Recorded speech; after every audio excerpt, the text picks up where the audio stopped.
Adoption of the regular board meeting minutes from September the 25th. You have before you. Move to adopt. Second. I have a seconder. Thank you. Any discussion? Seeing none. All those in favor?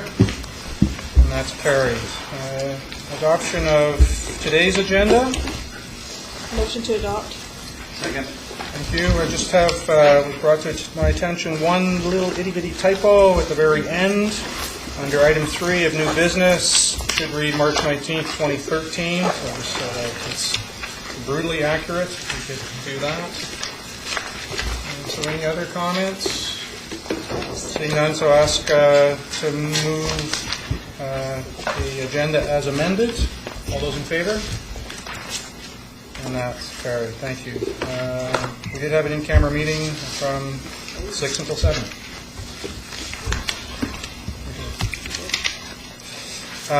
There's no presentation or delegation today, but I do want to pause just for a moment to speak to what we have on the walls around us, and for the public's interest, and for thousands who are watching us online. It's essentially represents work that the board has been doing since May as we develop towards our strategic plan. It is part and parcel of a number of processes that we've undertaken. Weekend work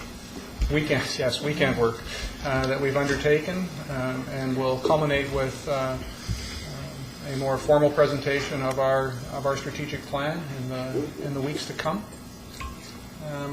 And just certainly, obviously, you may not be able to see it from where you're sitting, but feel free to wander up after the meeting to look around, and anyone from the general public is welcome as they come into the building to have a peek at it as well, presupposing the room is not being used at that given time. So just like any trustees are free to make any comments or observations on what's on the wall. Just an opportunity. Okay. Seeing none, we can move on. Old business. Madam Superintendent. Thank you, Chairperson. Just was becoming my perennial report on the inquiry.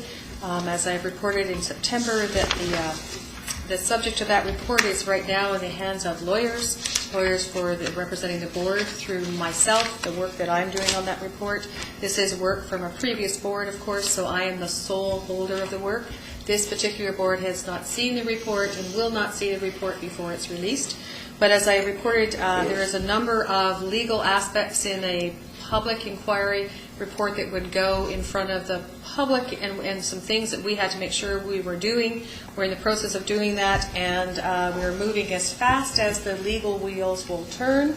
And I'm hoping that we might be able to report at the November meeting that we're moving to release. And barring anything unforeseen, that is a possibility. Where we are right now is we're just going through with various folks who have got legal representation, making sure that people have the time that are legally required to have to respond. Take all those responses, make a decision about the report, and then release the report or not. So we're in that process right now. Thank you. Any questions? Seeing none, we can move on to management reports. Again, to you, Madam Superintendent. So the first item under management reports, with my responsibilities, is, of course, the good news items that are reported on page 4. I think I report, twice a year on the BC Summer Games, and acknowledge that the Valley, though we may be not particularly large in geographic area, we often do very well at the BC Summer Games. And as you will see, a list of the schools, the athletes that are represented at our schools that were present at the BC Summer Games on a variety of different teams. You'll see the number of students who are involved and the number of medals that are won. Once again, we're well represented there. I'd like to report on a couple of other items. One of them is that this is a highlight for us. Part of our ongoing relationship with a gentleman named John Abbott, who is in many ways the guru of 21st century learning. He's been connected to our district for about the last 5 years. We have an opportunity to host John again this year. He will be in the Valley working with us during the day of November 13th as he visits some of our schools, speaks with our students, our teachers, our principals, vice principals, and senior staff. And that evening we are co-hosting with our DPAC a community forum That's November 13th from 6:30 to 8 o'clock at Mark Isfeld. There are flyers out right now. There is no registration. We're hoping that the public will join us. We're hoping that the partnership with DPAC will allow the DPAC to use their networks to get parents and interested community members out. It'll be a conversation about John's experiences as he's been all over the world in the last couple of years, as he's seen the quickening of the 21st century learning flame, what he can compare from when he first started talking to us about 21st century learning, what he sees now, what he sees as he sees as the future for British Columbia. He's working, of course, intimately with the Ministry of Education, and the BC Ed Plan is deeply rooted in a lot of John Abbott's work. So he'll give us some reflections, and I suspect after a day in the Valley he might have something to say about what we're doing as well. So we would encourage everyone to join us. There's no cost. Childminding will be available, and we're hoping to get a good number of folks out there to listen to John and perhaps provide some questions for him to answer. So that's on November 13th, and the best part of that evening will be our co-sponsorship with DPAC. We're going to co-sponsor this event, as we will do a number of other events through the course of this year. We've made a commitment to work with DPAC on offering a number of workshops for parents and community. The other thing that I'd like, on a similar ilk, that I'd just like to bring to people's attention, one of the things that our district has been focusing on and provided some provincial leadership on around youth mental health issues, and it's something that is near and dear to us as we've worked through the last number of years. And one of the things that we're going to be able to add to our resources as an asset for our community and for others, I think there'll be some folks visiting from other communities, is a series of workshops that are going to take place here in the Comox Valley. We're calling them the Glacier View Speaker Series, and we're bringing in some high-profile folks from British Columbia, from around the province, who are right now currently the experts in the field around school connectedness, youth resiliency, and youth mental health issues.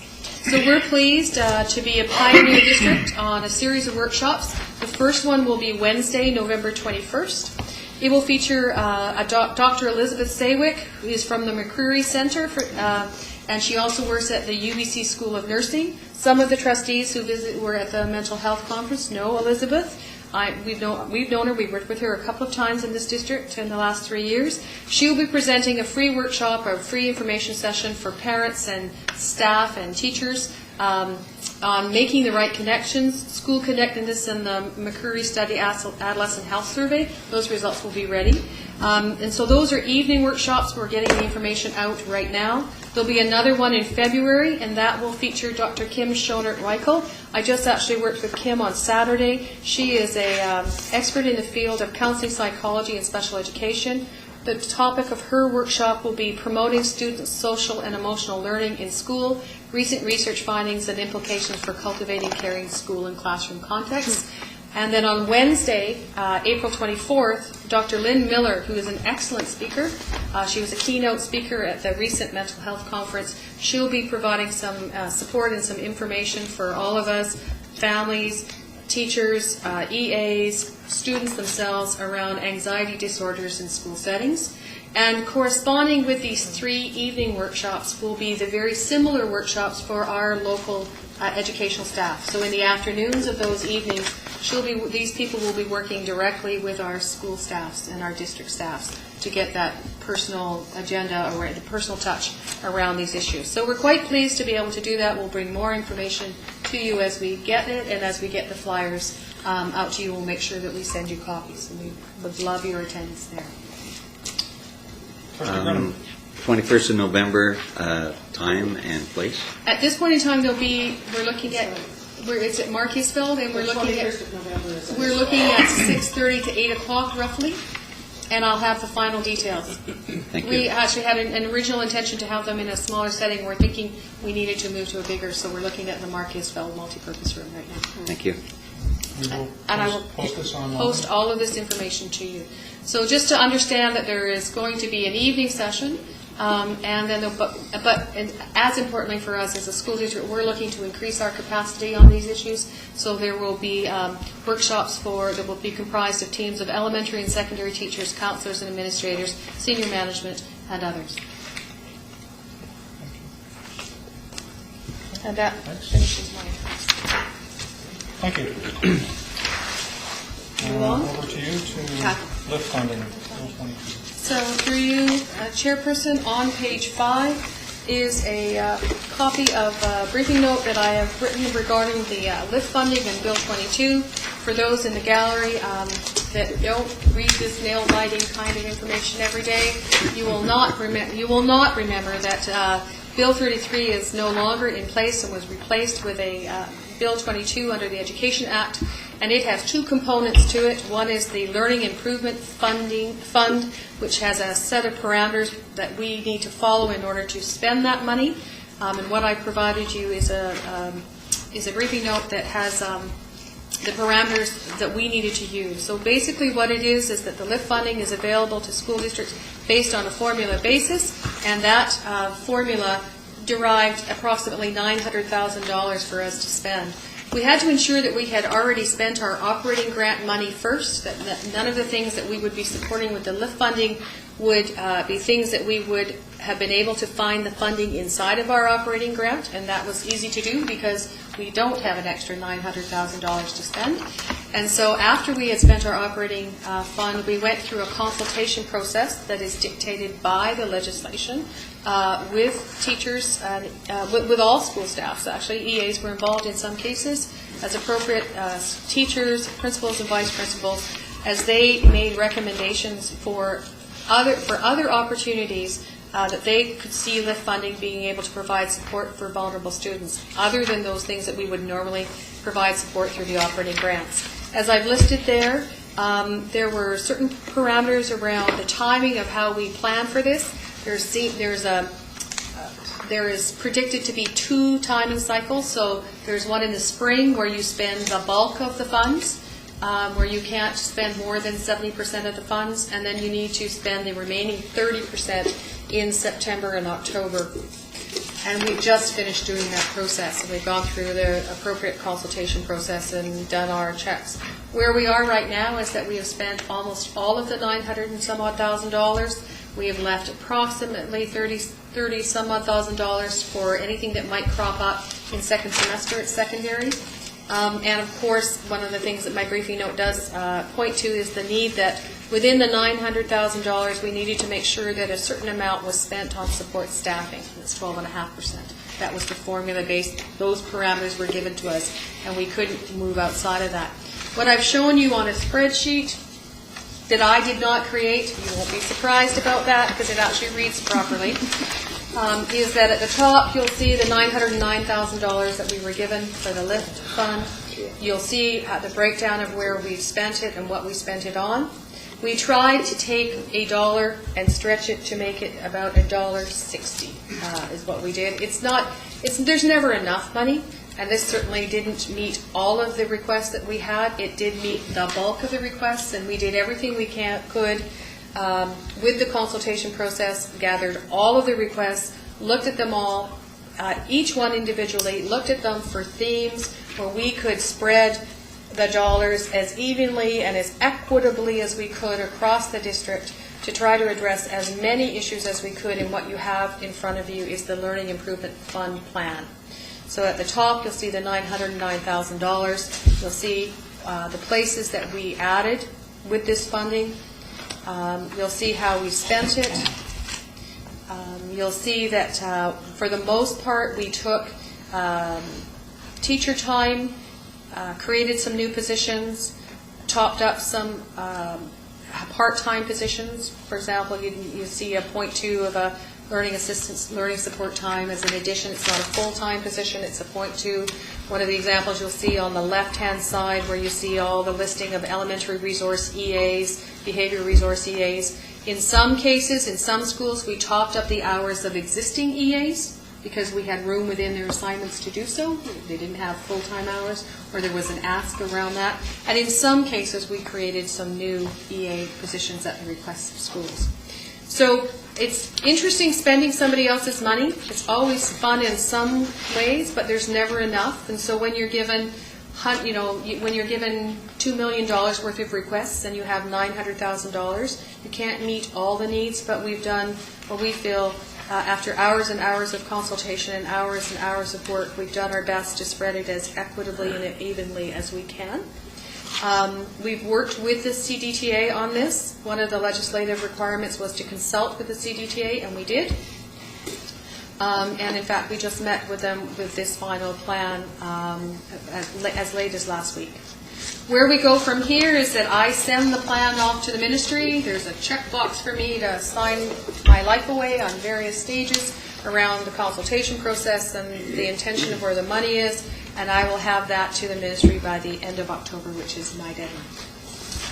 And I would be willing to answer any questions. Trustee Caden? I have a couple of questions regarding Bill 22 and the class size, and it has to do with we have a number of our classes, well actually not very many, there's 13 classes that are over 30 students. Yep. And my understanding is there's compensation, and where's that money coming from? And the other question and concern I have is it one particular school or grade level that is over, like is there one school that has more overcrowded classes than another school, or is that distributed evenly across the district? And did any students not able to get their specific course and have to go through NIDES or distributed learning? That's part of that parcel. Can I just ask, so my mistake, I should have been clear about the questions being around the first part, the lift, and then because the superintendent hasn't had a chance to speak to Bill 22. So maybe as you go through Yeah, I that, could you do can both. incorporate that. Are there any questions specific to the first part, the lift? Okay. No. So the second part of the Bill 22 is, no problem, I can answer it all at the same time, is that part of the new legislation is around the maximum for class sizes for kindergarten to grade 12. Like the legislation that was around surrounded Bill 33, one would expect that the kindergarten classes the maximum size is 22 students in a kindergarten class. The grades 1 to 3 is 24. That in split classes, you default to the lowest class size. That's all normal Bill 33 kind of thing, so it appears in Bill 22. The difference in this legislation here is unlike for the other grades 4 to 12, even if there was agreement with the teacher, we would not exceed the class sizes kindergarten to grade 3. Those are set. The teacher cannot give you permission to go to 25 in a grade 2 class. These are set classes. What is different in Bill 22 is that the maximum class sizes now move from grades 4 through 12, which was unusual. If you recall, we had intermediate sizes for Bill 33. So those are now gone, and so now the maximum class size without consent is 30 students. Now there are some exclusions, and they would be for the normative things that you would expect, DL, band, choir, that require, some of the academies that require larger cohorts to run a soccer program or to run a music program or a fine arts academy. Those are and they're quite logical, the list of things. There's nothing there that's unusual. There may be, so that allows us on the rare occasion, it has always been our goal. We've never gone over 30 in elementary and have no class size violations in elementary and never intend to do so. And it was our intention this year to have no class sizes over 30 anywhere. We just have a bit of a cohort glitch at one of our schools regarding French immersion secondary cohorts. And we are at a place where the 15 actual classes that are over 30 are all at one school. They are at Marquisville. They are because of both a timetable alignment or misalignment and a cohort oddity in grades 8 and 9, where at the very last moment we accepted some students who came new to our district from the Francophone Association or other folks, and we ended up with cohorts of 34s and 33s, which is a problem for us. So where we are right now is that when you have classes over 30 and you decide that it is not in the best interest of the school to change that, to realign your timetable, to turn everything upside down on its head so that you can get to under 30, or you have no other options that are not completely disruptive. You can then engage the teacher in a conversation about whether or not they would be willing to run with a class of over 30, and if they agree, then you must move to offering them compensation. So the compensation for a teacher who has a class over 30, and it would be whether or not it's over 30. So if it's 31 for one day, then for that month they actually get compensation, and they can choose compensation in the following way. They could choose to have an increase in pay. There's a formula that's quite complicated, At secondary, because you have to look at the blocks in the day, the semester versus linear and all of those things. But there could be, at the end of the day, an increase in their pay for every month that they have that student in their class. It could be then for the whole, ideally for the whole year, or it could be for one semester. They could ask for an additional dollar amount around release time, so we could provide them with some additional release time that would allow them to do planning for their additional classes, larger class size. They could ask for additional professional development funding, or they could request specialized equipment or learning resources that they think might aid them in addressing their class size over 30. We must ask them for compensation. They must answer us on compensation and tell us what it is that they want. And if they don't tell us what they want, then we can't pay them. They have to ask us, and we're going to facilitate the ask, and they're going to tell us what they want. At the end of the year, it doesn't transfer from one year to another. They need to use it, or we have to pay them out in kind. It is not a significant amount of money. It'll come out of our operating fund. As we only have 15, and actually if you think about the fact that we had significantly larger amounts of classes, over 30 last year, and we worked very hard to be not there at all. We just got this bit of a glitch. It will be, I'm assuming it'll come out of my budget, because that'll be the only place Russell will say it will come from. So it'll come out, but it won't be a significant amount of money. We certainly can handle it. It is significantly less money than we ever had to spend to meet the district aggregate. If you've heard me in front of you trying not to roll my eyes about meeting the district aggregate for year after year, where we were doing that as a exercise in numbers and not educationally sound at all, and that could cost up as much as $450,000 by the time we had placed 4 divisions to make the aggregate. So this will be significantly less money, and it'll come out of operating funds. I think the second part of your question was something about moving kids to DL. There were at Eastvale all students that were in classes that were over were asked whether or not they wanted to move into a DL learning situation very similar to they have at Vanier.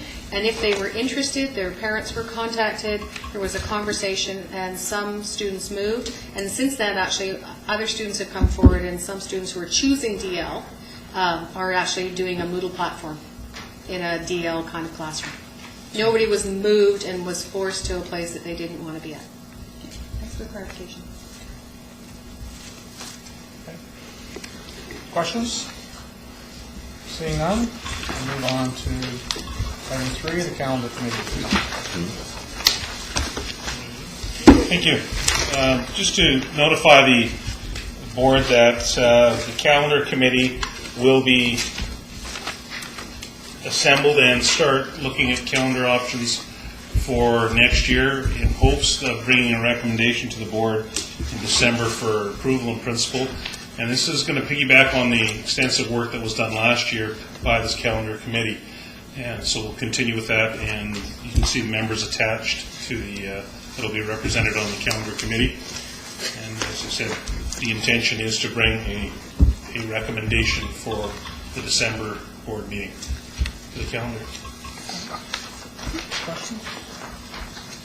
Do you have an initial date set yet, or I ask only in terms of canvassing trustees for one representative?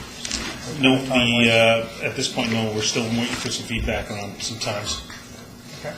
So it's my intent just to send a note out to trustees asking, and then we'll sort of sort through if we have more than one trustee interested. So clarification is, in the past 2 years, the survey has gone out. The intent this year is the survey won't go out, and we're defaulting to 2-week calendar spring break. Am I correct in that? That would be the recommendation, yes. Okay. And again, probably more my need than anyone else's. Later on the agenda, we have an item around the balanced school calendar. That is a totally different thing. No way do they intersect. Right. So just so that there isn't any confusion around that. Trustee Selby. I'm not sure if this is where I should bring it up, but what about the AEC? Aboriginal Education Council? Not. We have not, about 3 years ago, the AEC was asked if they wanted to send a rep, and they chose not to, but we haven't asked lately, and we certainly could ask again. Thanks, Paul. Okay, Thank you. thank you. And we can move on to item 4. So you, through you, do you want some help with this? Sure, yeah, Agree with just, this? Okay, so, so go ahead. you go. Oh, so these, stumble. The School Community Connection Grant was sent out, and schools were asked for applications for expression of interest.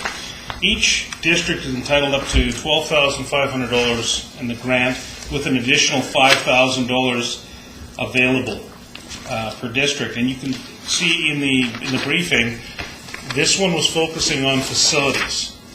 And through community partnerships, anything that they could do to the facility that would encourage and promote community use in that partnership with the schools.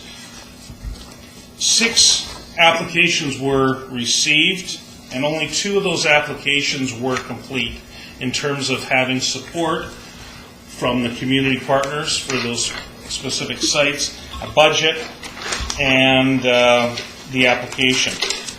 And I present for trustees for a recommendation, and that's the last piece that needs to be included with that. Then we can send them off. The 26th is our deadline for these to be sent off. The 2 applications, one is at Huban, which is requesting a climbing wall, horizontal climbing wall, and it's a second application. And the first one is a renovation to Royston on their stage.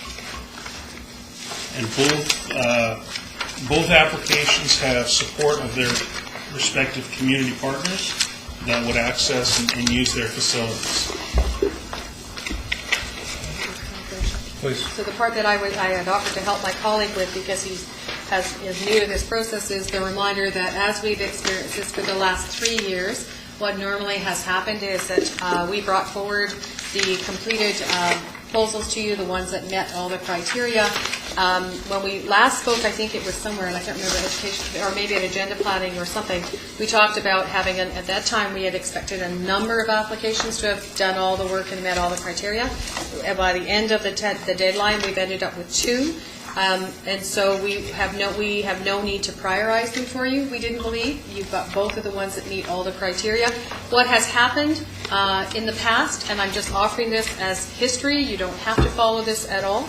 You may make other decisions, but in the past, the boards of the day have looked at the applications that have been completed, the ones that have been tendered to them, and then they've looked at the fact that a school district can ask for up to $12,500, and in this case, an additional $5,000 per district may be available.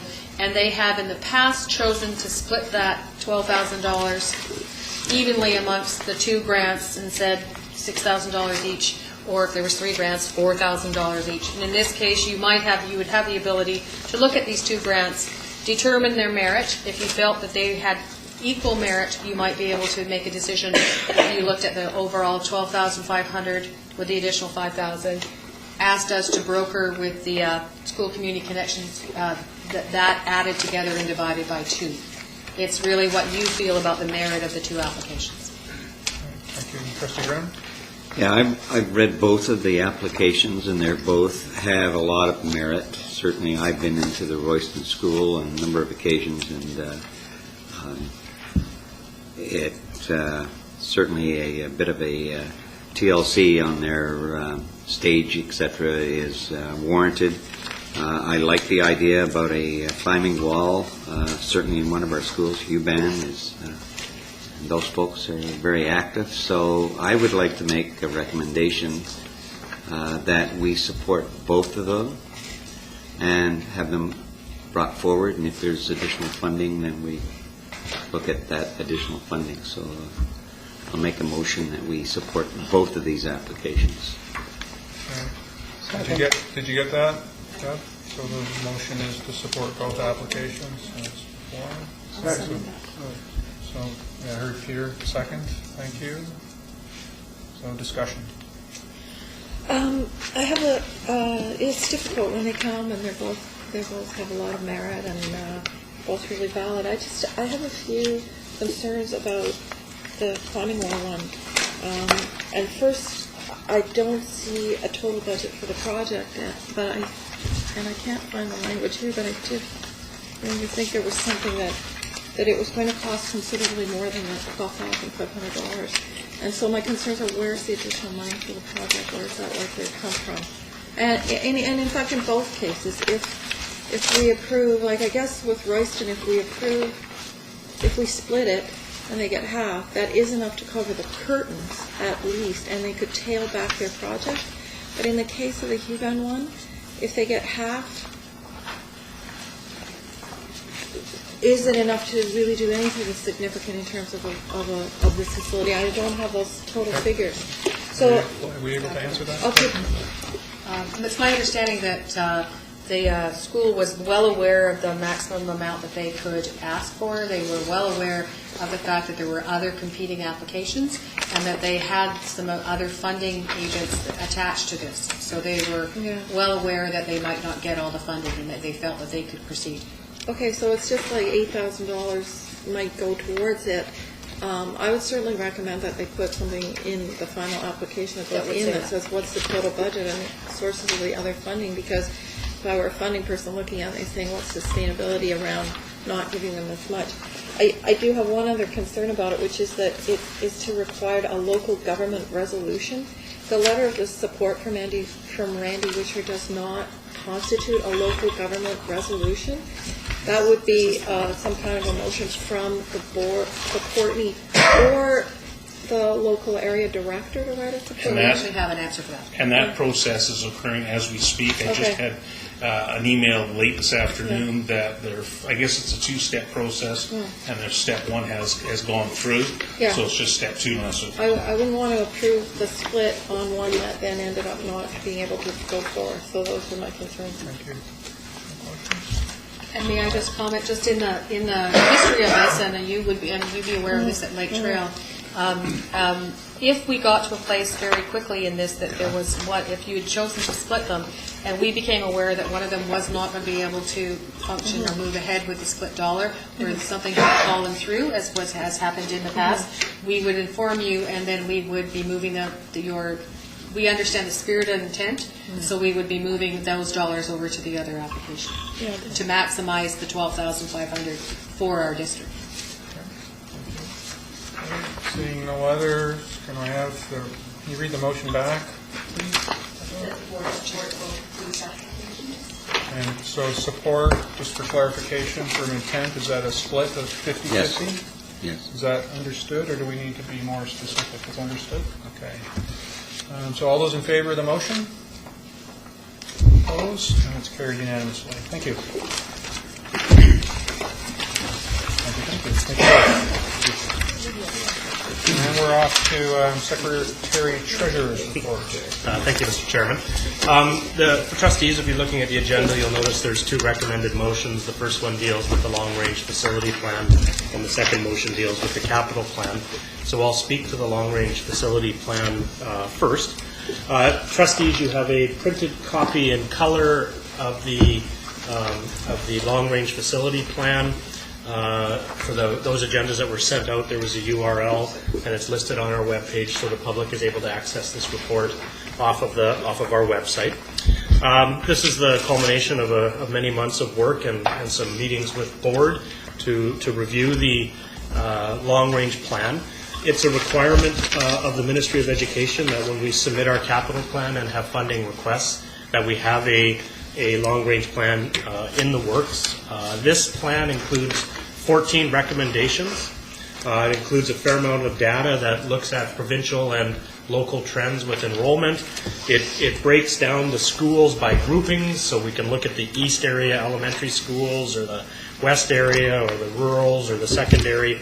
And it tends to provide us projected information looking forward into the year 2021 around where we would see our enrollment and the pressures on our school. This is all very relevant information to the creation of our capital plan, which we'll speak to later. Starting on page 36 of the report all the way through to page 37 is the very specific information on each school in Appendix A. and I don't plan to go through that unless you have questions, but it does provide the breakdown of the enrollment, the facility condition, and the recommendations attached to it. So I was not intending to go through each of the 14 recommendations because we did have an opportunity in committee to work through these, but if the trustees have any questions, we can address them, and the recommended motion is to approve the long-range facility plan as presented.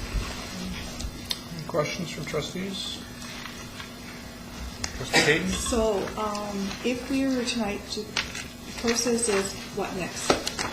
So the overall process here will be to talk about the long-range facility plan, which is a sort of a separate standalone document on itself. Then we'll have a discussion around the 2013 capital plan. And when we talk about capital plan, we'll also have a discussion around the seismic assessment of Vanier and try to pull that all together to you.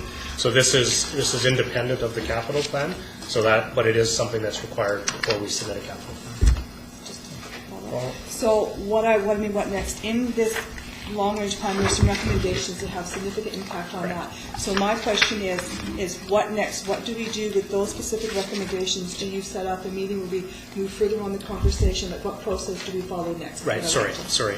So yes, there's 14 recommendations, and many of them are going to require a lot of work. Once we have this plan from the board, which I kind of would view it as a sort of a 10,000-foot facility plan, we're going to need to look at each of the recommendations. Some of them can be clumped together and worked on as a group and prioritize which ones we'll work on first. I suspect some of these recommendations could be a couple of years in the work, but this document would be intended to guide us on our facility and enrollment work, at the same time provide direction for the capital planning. So we would once approved, we would need to come back and prioritize it and work with the board on how to move forward and which ones are the highest priority. So if I can add, just for clarification, the sort of operative words in the recommendations are all about discussing and reviewing. So it still presupposes that there will be decisions that will need to be made and voted on independent of one another by the board. So it's not about the decision, it's just about the plan and the process. Trustee Graham? Yeah, my comments were along the same, although I don't have a problem with supporting the long-range facility plan. My concerns are what flexibility is there in the recommendations, because as we all know, this took 3 years to do. Things change next year, and consequently, that recommendation may have to be adjusted. So I'm a bit concerned about the recommendations because they're by the author of the study, and yet we haven't had an opportunity to have that discussion at full length because since we got the documents, and as I heard from the Secretary Treasurer, we'll lump them together, and that would be my feeling as well, because they would be in the best interest, because what is a priority, what's a high priority or medium priority. So I am concerned about the recommendations, and I want to be reassured that we're not settled into those recommendations. So my interpretation is that this is a living, breathing document for the next 5 years, that there are trends and circumstances that will influence it, and that we are not as a board bound by and again, there are recommendations. Yeah, so I just want to be reassured of that. Yes. More along the same lines, I guess. Have you thought through the sort of work plan of dealing with these? It seems to me there's two main categories here. One is the sort of physical plant stuff, and the other is educational planning and programming. And I would have thought that the physical plant stuff would come up first. Is that reasonable? And certainly the capital plan starts to work off the long-range facility plan. So as you're right, as we can focus on bricks and mortar a little easier or quicker, and have to because we have to get a capital plan in. But the ones that are education related, teaching and learning, certainly they're going to have a longer life and a different process. Likely not running out of my office. So that the physical plant stuff is going to be dealt with during the school year, right? What we would need to do is bring back or look at all of those and figure out which ones we can work on.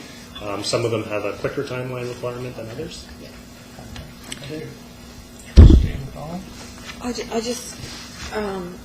I'm okay with accepting this and the recommendations in the sense that they are very open-ended and all the rest of it, but I am just wanting the public record again that I feel that this is, it misses Solon as a site. This references the Ninth site is located at North Island Highway. I think it would be more like Solon School is a closed school at which Ninth is currently located.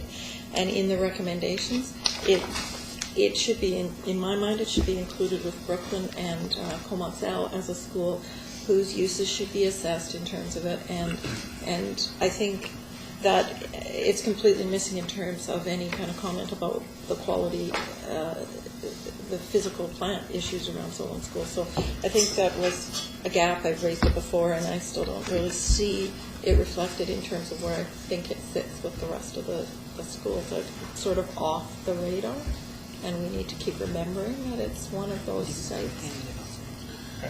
But I don't know that it matters in terms of this. I don't want this document reprinted. So I'll move the recommendations. Thank you. Have a seconder? Second. Thank you, Janice. Any further discussion? Seeing, hearing none. All those in favor? And that's carried unanimously. Thank you. Thank you, Mr. Chairman. So the second item under the capital plan is the actual capital plan submission. On page 26 in your agenda is the briefing note from myself. As we had warned you, there was a fair amount of information coming your way this board meeting for capital. So what we have in the package is the CP2 form, which is the 5-year capital plan summary. We have a copy of the executive summary for the project identification report for Vanier. And we have an executive summary from the seismic project identification report for Vanier as well. I'm going to deal with them in reverse order. So the seismic project, we received an announcement, I believe it was May of last year, that Vanier was one of 14 schools included on a list of schools that were going to be approved for seismic upgrading. At that time, we were told to get on our horses and hire our engineer, and we did that, and a lot of work occurred over the summer. We have been working very hard with the engineer and the technical review board that is working out of UBC on the Vanier seismic work. Now, what I've included in your package, if you go to page 36, there's a listing of five blocks, and they're etched and colored in different ways. What's interesting is when we started this project, block 5, that tiny little one in the top left-hand corner, was the block that actually qualified Vanier for a seismic retrofit.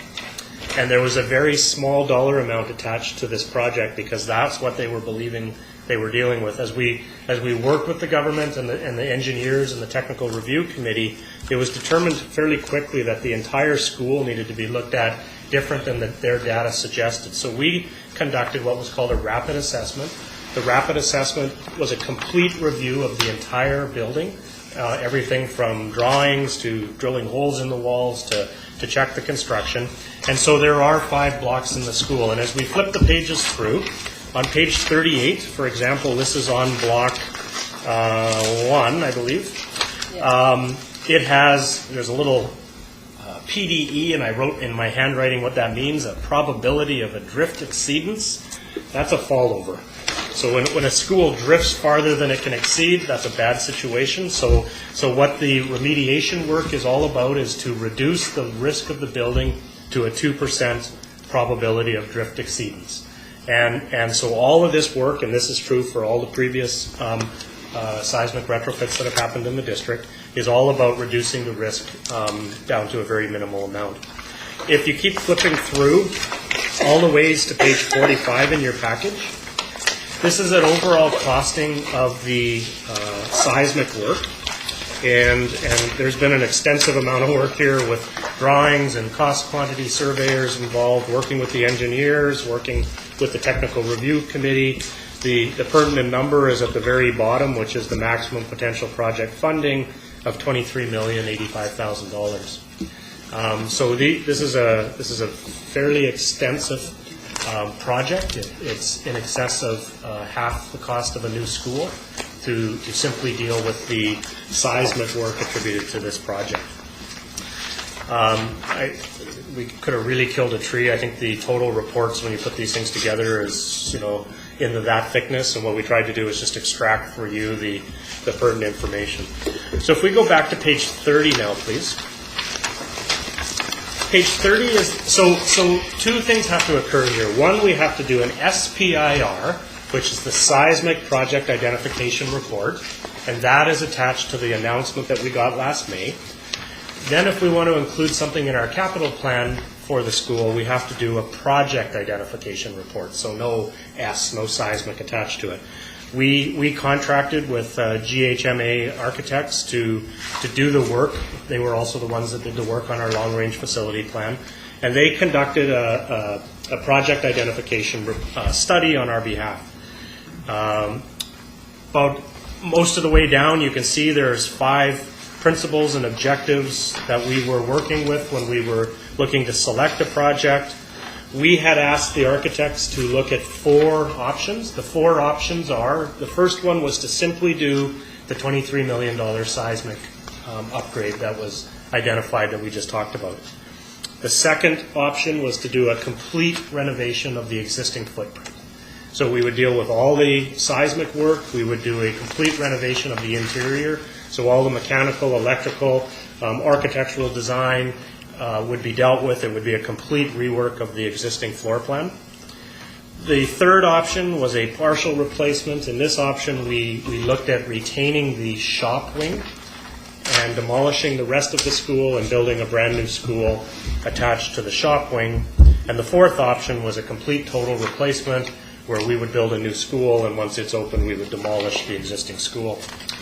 Over on page 31, in the middle is a box, and it summarizes the capital cost to do that. So you can see the $23 million that we were talking about. The seismic upgrade and a total renovation is about $46.7 million. A partial replacement, so that's to keep the shops, modernize them, and build a new school on the shops, was $44.6, and a total brand new school was $44.5 million.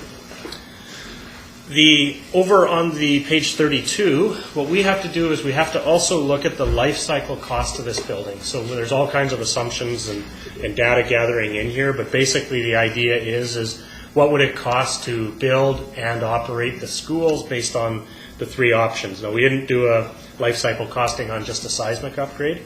What this study says from a cost point of view, looking at under the year 40 column, a total replacement in today's dollars, so this is good number crunching to get to what's called a net present value. So when we look at all the cash that's going to go out over 40 years, what would that cash be worth today if we could put it in our bank account?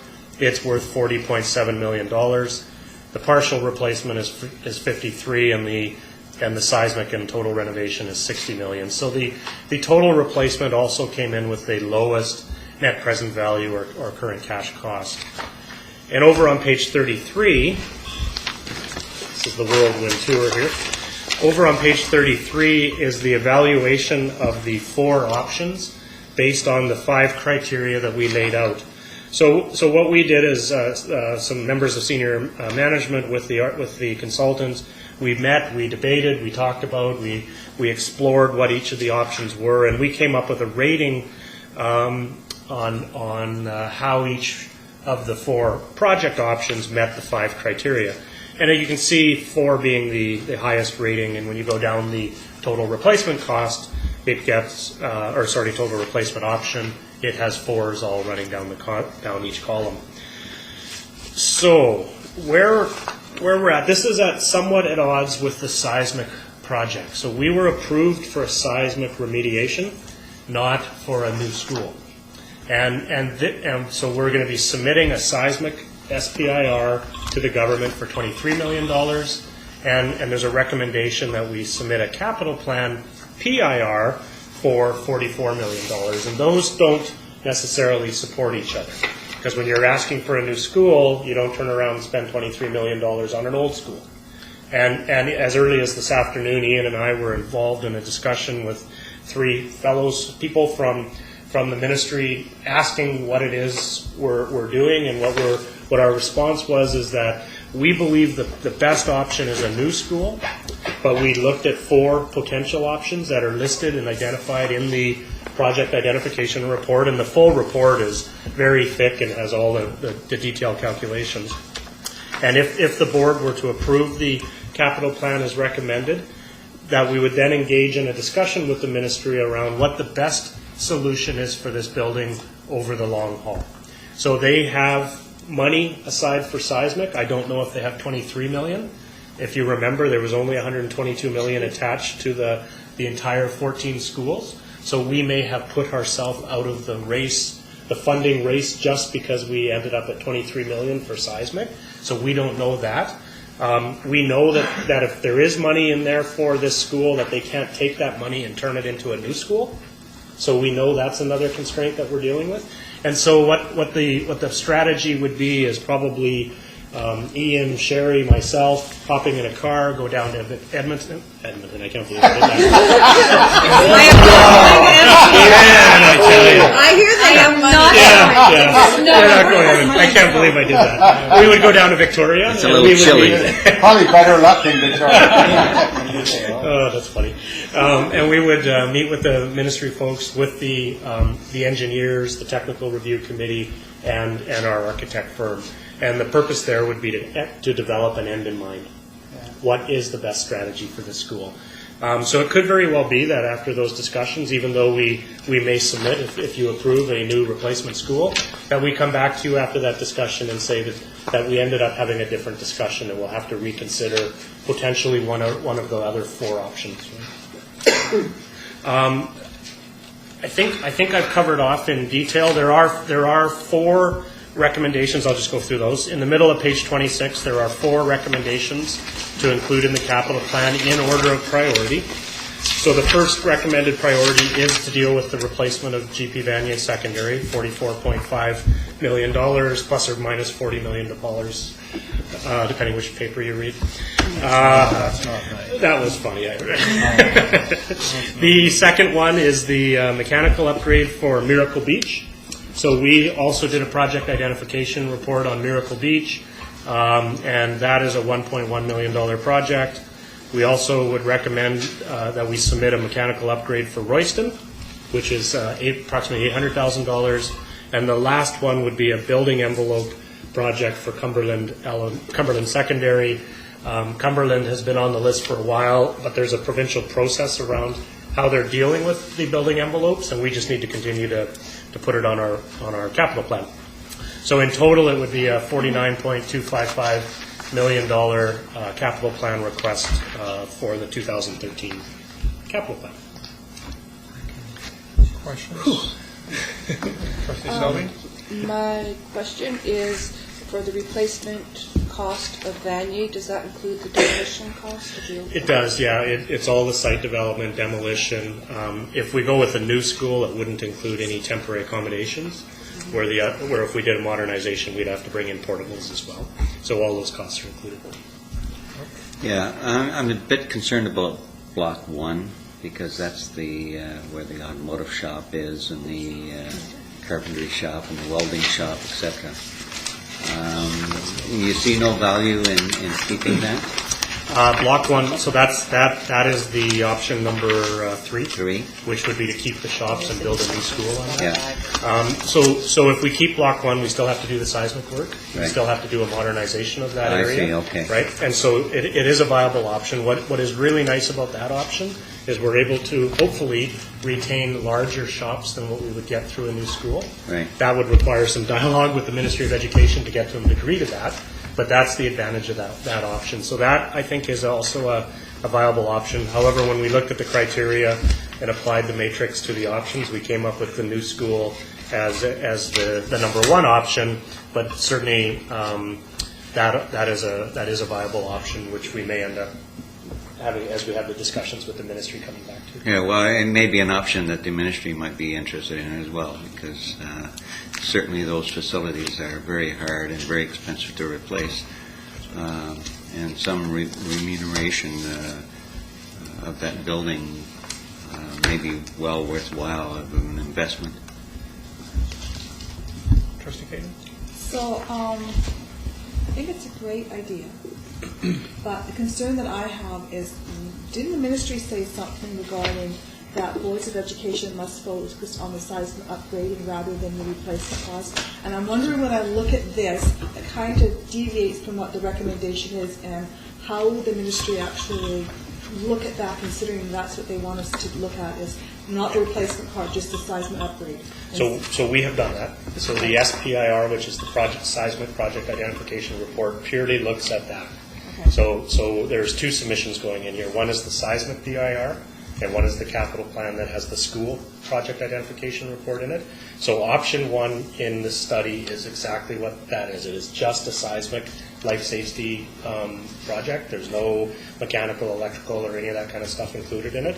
And that's what we need to kind of reconcile here is it adequate to just do a seismic job and hope to get 40 more years out of that school?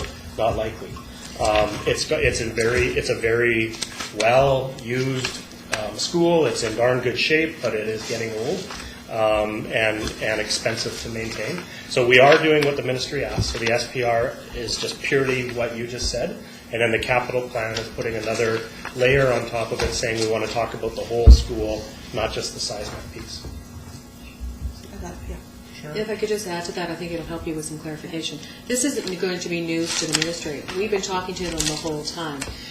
Yes, on one hand, we're with the one estimate, we're putting ourselves outside of that particular box. But it is actually expected in some ways. It's just good sense that we look at the whole building, because we have a building that's 60 years old. Good shop sizes notwithstanding. No. So this isn't going to come, this extra ask isn't going to come as a shock. Lots of districts are doing it. It's may force the government to have some good, long, hard looks at what they can bring to bear for buildings that are of the ages that we've got, and they're not giving us any new money around those things. So it won't come as a surprise. It is going to give them additional thinking. There's just a time where you can get to a place where you can only fix something so many times, or you add a brand new shiny sparkly piece to one end, to one part of it, which is the first ask, the $23 million. You fix all that up, and the other part of the building is, no matter how much you paint it up, it's still 50 years old. And so we're just going to be in this position 10 years down the road. And so when you look at the options that look at the long-term value, but what we're going to be putting in out of our capital costs, out of our AFGs over time to continue to maintain that 50-year-old piece that we just put paint on and stuff, at some point in time, we'd be going back to them with another ask. So one of the things that the consultants tell us, and one of the things that our other colleagues in other districts are doing, is saying, here's us filling in the box for the check box for the seismic. We're doing what everybody else is doing. But here is do you spend $40 million today and build a brand new building that has a lifespan of 40 years? We know that the population around Vanier isn't going away anytime soon. We don't have right now the capacity to absorb them or the plan to absorb them anywhere else.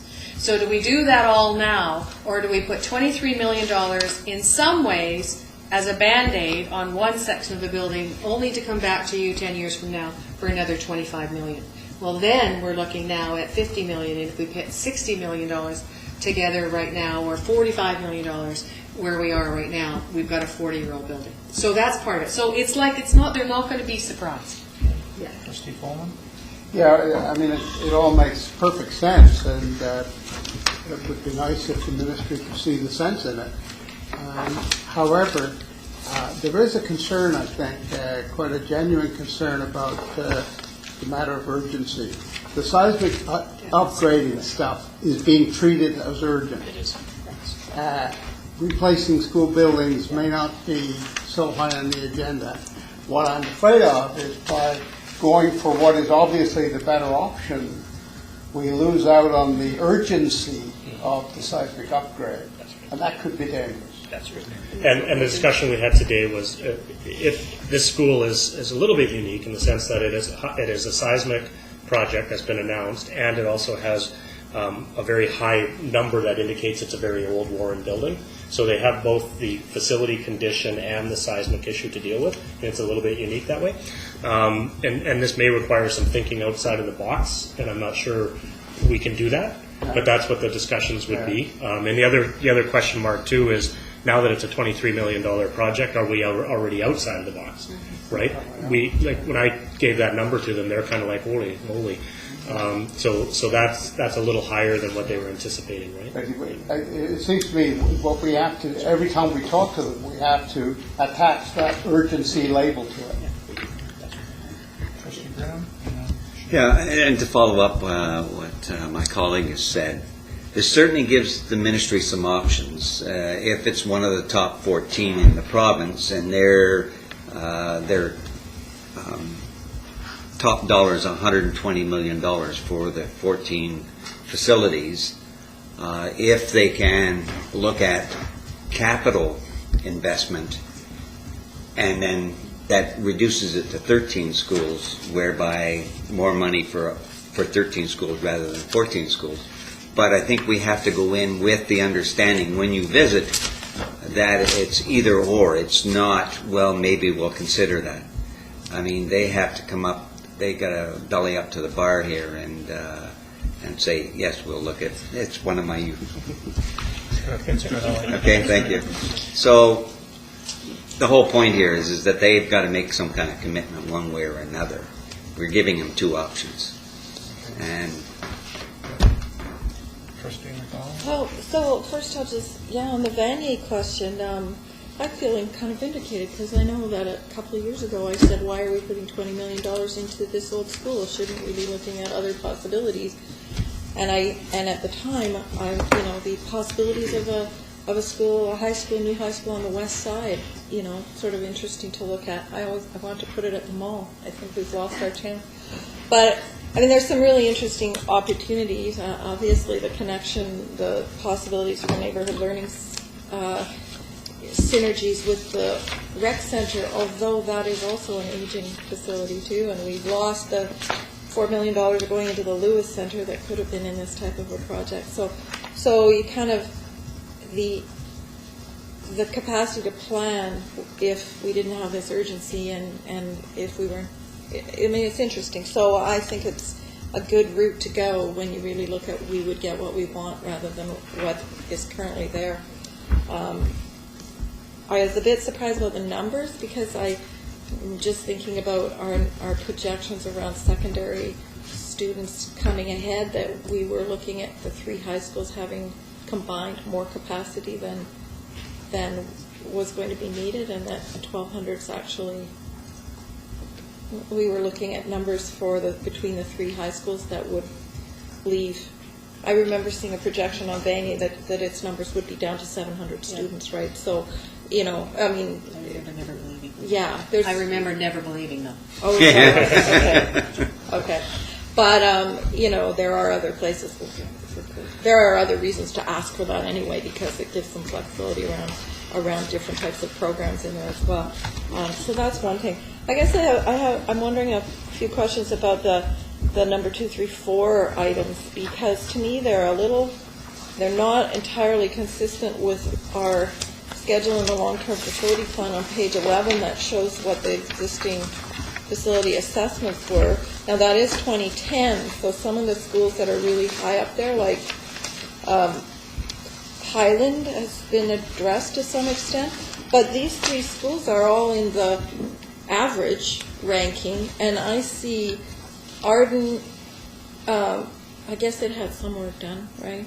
But Courtney L, Airport, Cumberland L, Conlage L, they're all rate considerably higher or considerably lower on this reverse facilities assessment, and yet we're putting these three schools. So I'm just was a little bit surprised. Mr. Chairman, maybe we get our Director of Operations to speak to that.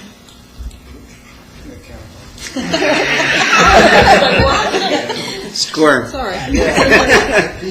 The order for it is quite the mechanical upgrade for Miracle Beach we chose to put ahead of the, because that's on our prioritized list of work regarding the systems for the schools that can fall under the mechanical systems upgrade program.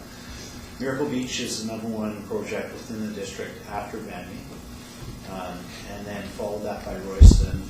The other schools that have a slightly higher FCI or facility condition index don't necessarily have the same issues around HVAC.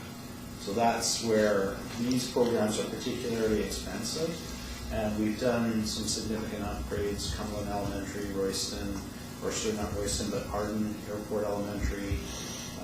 Those schools already had the upgrade, and we have a prioritized list that shoots out about the next 20 years for this kind of work, and these two are clearly ahead. Miracle Beach falls ahead of Royston because they have air quality issues that are higher than Royston's, in that they don't have the fresh air intake that Royston has a slightly better quality system currently than Miracle Beach does. Okay. So So the rating for that particular type of project isn't necessarily linked to that scoring. well, it's absolutely linked Part to of the it's scoring, age, but just there's lots of other things in there. Building envelopes tied in, the age and condition of your roof, your windows, your flooring, your electrical systems, transformers. Each one of those has a weighting in there. And a school that has some generally old systems, and a great example is Courtney Elementary has a reasonably new HVAC system and some other fairly old systems like windows and roof and such that we're addressing. So it can push the number up, even though that's a big cost item for something like the mentioned. Okay, interesting. I'll move that the recommendation for the 2013 capital plan be approved. Second. And submitted to the administrator. The motion moved as written and seconded by Trustee Grinham. Any further discussion? Seeing, hearing none, all those in favor? And that's carried unanimously. Thank you. And we're off to Human Resources. Okay, on page 46, that will be for list of retirement and resignation. So Bob Belmore, the custodian at Highland Secondary, will retire December 31st after 25 years of service. Ruth Hiverson, a teacher in student services, that's the teacher of the deaf, will retire effective February 28th after 22 years of service with the district. And Ian Cragon, the principal at Cuban Park, will retire at the end of July 31st after 18 years of service with the district. And we also have a resignation. So all the retirees will be honored at the retirement function of the board next June. That's my report. Thank you very much, Linda Marie. Board committees, Finance Committee, Trustee Grinham. Thank you, Mr. Chairman. Thank you, Mr. Our Finance Committee met, and what we received was, we certainly looked at the allocation model for 2012-2013 as noted in here. In addition, we received a presentation on a new budget model, which is a student-based budget model. It was extremely interesting, and it looks at 21st century learning and goes in that direction. I was invited to sit on a joint committee with senior staff and principals to consider the student-based budget model, which I have attended one meeting. We have one next week as well. And it has been received quite well by the principals in the school district. The next step after that will be to go to the Principals, Vice Principals Association to give those presentations and feedback. But we should have some information by the December meeting regarding that budget process, but it's innovative. Just want to note that the reminder, the Finance Committee will not be meeting on the second Monday of November. It'll be later on in the month. is to wait for the Principals, Vice Principals Association recommendations to come back to the Finance Committee. So I forget what date we had set up for that. Sorry. Yes, but we will certainly let you know. And that's my report. Thank you. Thank you. Any questions before we move to the secondary school equipment item? Shall we receive, you want to make a motion to receive the report? So moved.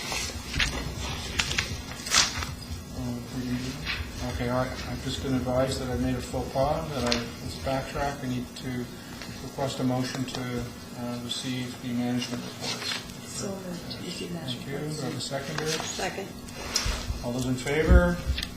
Thank you. My apologies. So, Ricky, Well, that's the Finance Committee meeting.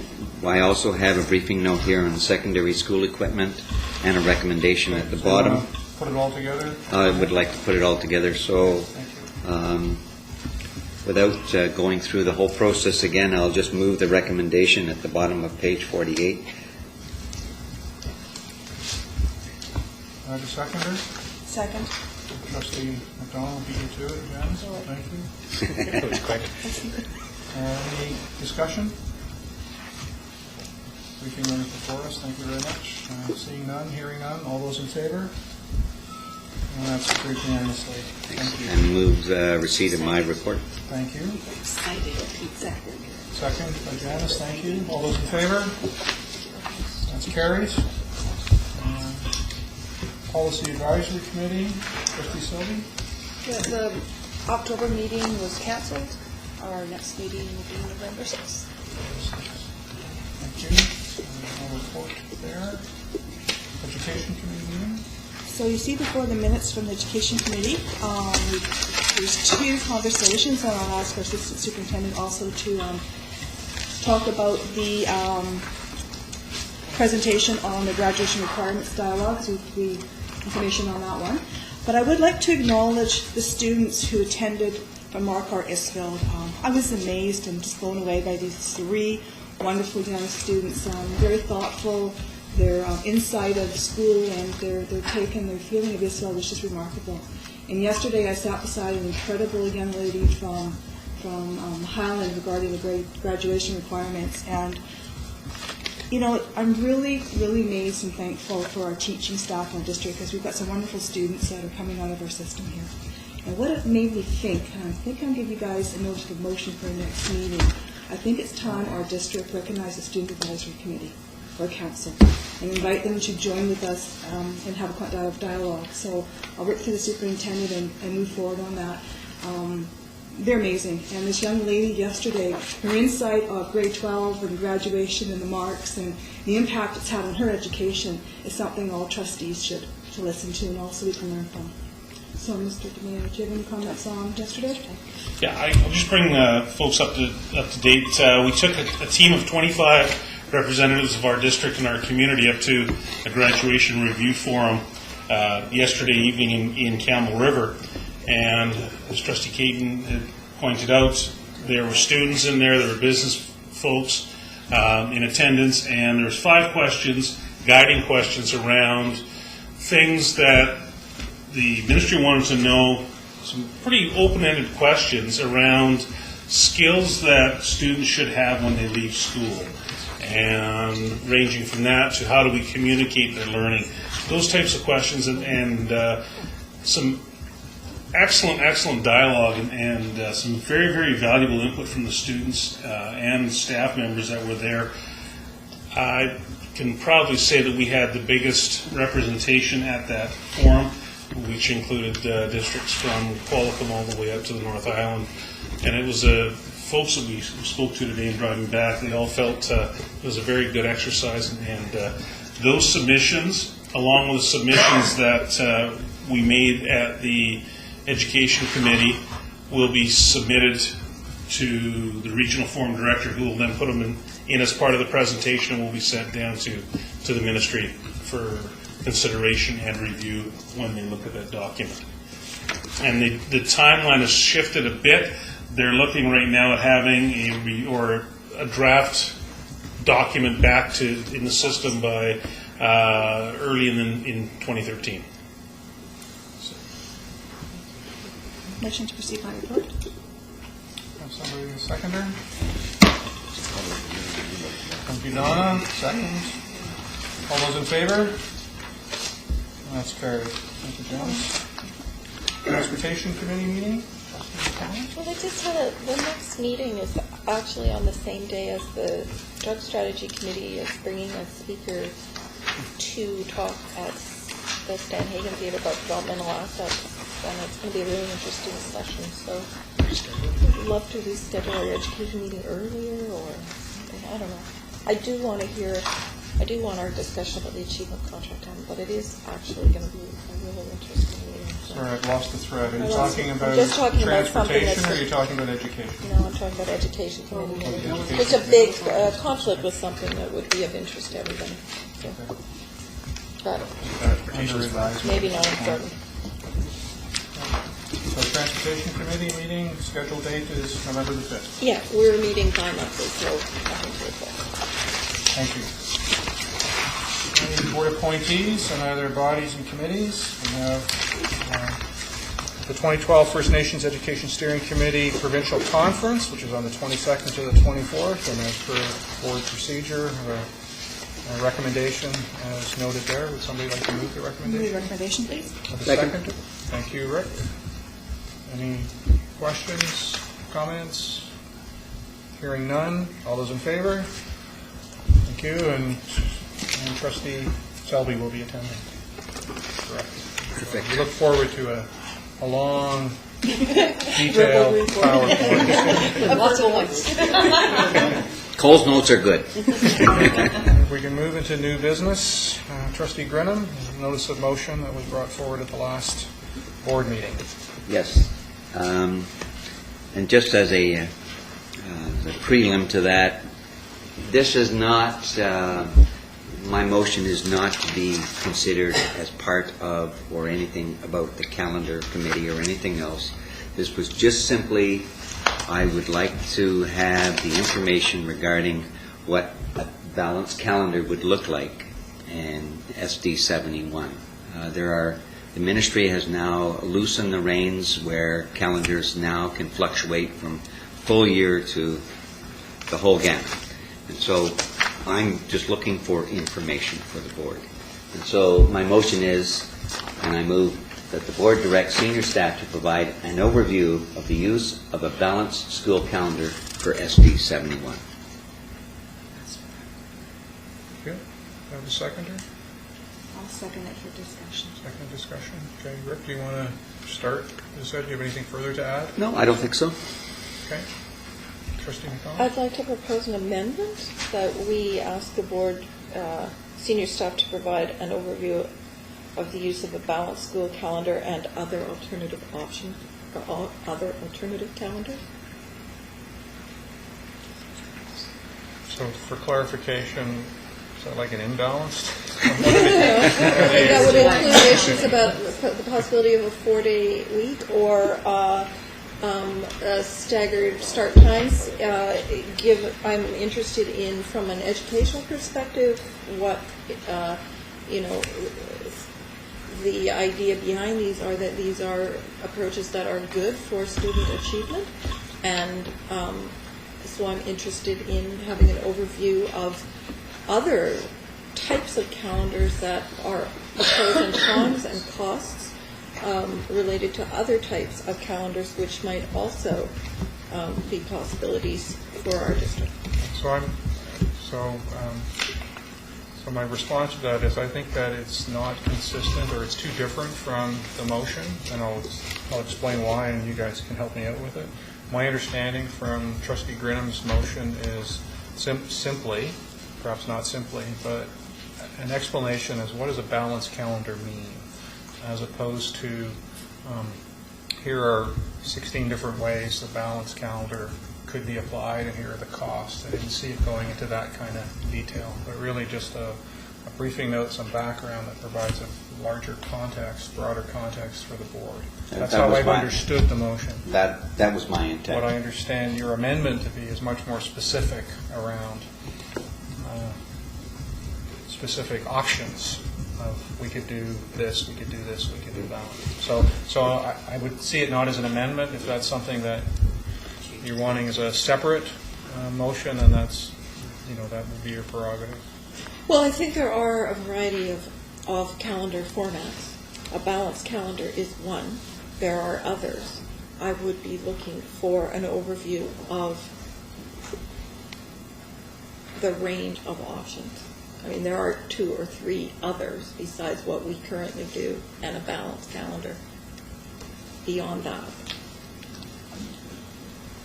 Can I ask for some clarification? And I think what you're saying is that it changes the intent of the motion, and you probably want to get that clarified first before you go further. But when we move to that other conversation, there's probably 25 options or 30 options. So it would be helpful, and I appreciate what you're saying. There's all kinds of options.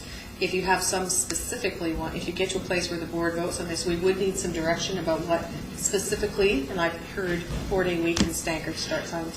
If there's anything else on the plate, because we could go and research 20 and they're not the 20 that you want us to present on. So just give us a bit more direction if you get to that place and you're going to do that. So I think the ruling is that we'll go with the motion as is. I think that if you would like to make a different motion that is more specific, then we can have the conversation subsequent. So on Rick's motion, as presented, are there any other comments? Trustee Coleman? I'm not clear what the purpose of this would be. I mean, if you do a comparative analysis of different kinds of school year options, that makes pretty clear sense to me, but I'm not sure what an overview of a particular option would give us. Can I get some clarification of it? Well, we've, if I might, certainly there are some school districts now looking at what they call balanced calendars, which looks at the 12 months and strategic times where school is out. There are other school districts looking at a 12-month calendar. And although they may be similar, they're not. And so my interest was in,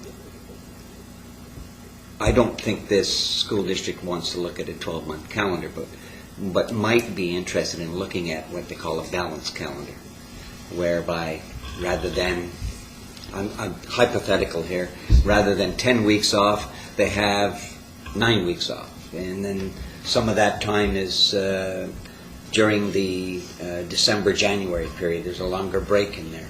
And so from an educational perspective and a cost perspective operating the schools, is there a saving involved in, if the school is closed for a longer period of time in the wintertime, is there a cost savings for heating the envelope? And so I really just want to have an understanding of what a balanced calendar looks like. BCSTA has done some studies, and they have some information available. I'm not clear on what a full calendar for a full 12-month calendar is, but at this particular time, I'm personally not interested. I really would like to know and receive some information regarding what is classified as a balanced calendar. Trustee Selby and Trustee Caden? He mentioned the cost savings. I'm wondering what aspects would this go into? Because from my point of view, it's all about the children's education, where having a balanced calendar would be less disruptive to their lives. So I'm thinking, there's so many different things. I don't know what looking at the balanced calendar would be looking at. Costs, education. I just use those as hypotheticals. Yeah. There are an educational perspective as well, and that's included in the BCSTA report. So, Thank you. Trustee Caden and then So I am a little confused. what you mean by the balanced school calendar, because my understanding is usually September, October, November, December, it's 3 months, 1 month, 3 months, 1 month. It's my understanding of a balanced school calendar. Are you looking at something other than that? Like, I'm just not quite sure what the overview would look like and what it would do, because I'm kind of confused with this motion myself personally. Sorry. Like, I just need some clarification. Are you looking at that specific model, or are you looking at different models of a balanced No, calendar? I'm just, That's what I'm it's confused as about. specific as we can make it, Okay. a balanced calendar. I don't think that this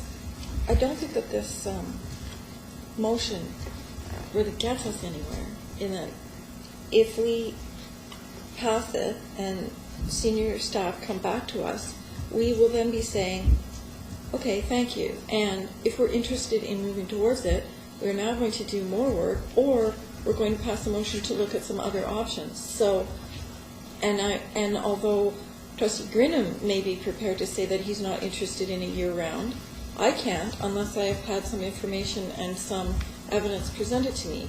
So I would be taking a step back, and I thought that's what I was doing, to say that I would be interested in seeing, are there other ways to schedule our educational programs that are advantageous to students that we would like to consider. And so we should start by asking senior management for an overview of the range, not details on 25 different kinds, but they would fall into broad categories, and they would have particular elements that are thought of as beneficial for one reason or another, and that we would then have some background information to say, yes, we would like to pursue further discussion of them, or no, we are happy to stay where we are. So to look at one particular leaves us, just puts off to another month the point at which we say, and could we also have information about others? And so I feel like this motion with this particular focus is not going to move us forward. I had everybody. So my comment is I understood the motion as being sort of the first step in a series of steps. And from my perspective, a new variable that has been introduced is the government's decision about balanced calendar. So it's new. I think I understand it, read about it, but I don't know if I've understood it fully. I don't know if I understand it from the same perspective as the school administrators may understand it. And so how I had taken your suggested recommendation, and the reason I think it's a reasonable one to make, is just to provide that bit of a baseline. We have more history in terms of the 4-day conversations and others. That's not to say that we ought not to have those, but I'm, and again, speaking not as chair, but as just as a trustee, I'm nervous about sort of at this point in time identifying, here are the 3 or 4 we want to look at, because that first step is potentially a tricky one, because it could lead us down a road or signal that we're going down a road that we may not in fact want to go. So I see it as sort of a 2-stage process. Let's have clarity and understanding about the balanced school calendar, and then springboard from that into whatever conversations trustees wish to have down the road. Well, I guess we've already had some feedback on these words already. What everyone says is going to start summing up, and this identified a particular version that I at least received some email that somebody who didn't like it. I agree that it would like to know more about it, but I guess that to me, there's a need for us to agree whether we are interested in looking at other models at all, and what information would we then need to have in order to do that, and what kind of recommendations senior management would have for that process. Okay. So any other comments? Well, could I ask the superintendent as a point of information? It seems to me that there are 3 main models: the year-round schools, semesters, and the traditional school year, and that those 3 main models would probably cover 95% of the districts in the province. Is that a fair comment? I'd say that there's perhaps one more model there, which is the balanced calendar, which is the way that many of the, particularly outside the Lower Mainland districts, are looking at how they do their 10 months inside. So when you talk about a 10-month inside, so we currently live in a 10-month inside a 12-month year. What you would hear about a balanced calendar is it is about cycles of learning, and those 10 months are spread out very differently in the 12 months than what we normally see. So there isn't, for example, the whole chunk of time off in the summer. They still only go to school for a total of 10 months, but it's divided in the 12-month system. So I'd add that as the fourth. And that's becoming fairly popular and very current. That's the BC. That's why you've heard about balanced calendar at BCSTA a number of times over the last couple of years. But by and large, linear, semestered, 10 months inside a traditional model like we live in right now, and the fourth option that people are exploring, particularly in the north, for all the reasons that make a whole lot of sense. They take their 10 months in a very different time window inside the 12 months. So there are times when they have longer breaks in the winter months because it's just they lose so many days to snow that's now part of their time off time, and they go through other breaks or they go longer into different months. So that would be the fourth one. Thank you. Okay. Do you have final comments? Yeah, I do. I think that what we're looking at it as an initial step here. This is not an end-all to be-all. What we're doing is providing or asking to look at the first step. Once we get there, then if there's opportunities and there's some questions regarding other models or variables on that, then okay, let's do that. But this is simply a first step, and that's what the intent of this motion is. Okay. So before I call the question, just to clarify, before it is successful or is defeated, from a time standpoint, are we looking at a report back in February from the... That's up to the superintendent. I've just put the motion forward and... Okay, so we'll leave that to the superintendent's Yes. discretion? Okay, thanks. So I'll call the question. We'll be pleased to do whatever it is you ask us to do in the time frame that we can do it in. Absolutely. How about tomorrow? Tomorrow's fine. I could probably pull it off. It'd be great. But I could do it. And I'd be up for it. So we have the motion, so all those in favor of the motion? All those opposed? It passes. Thank you.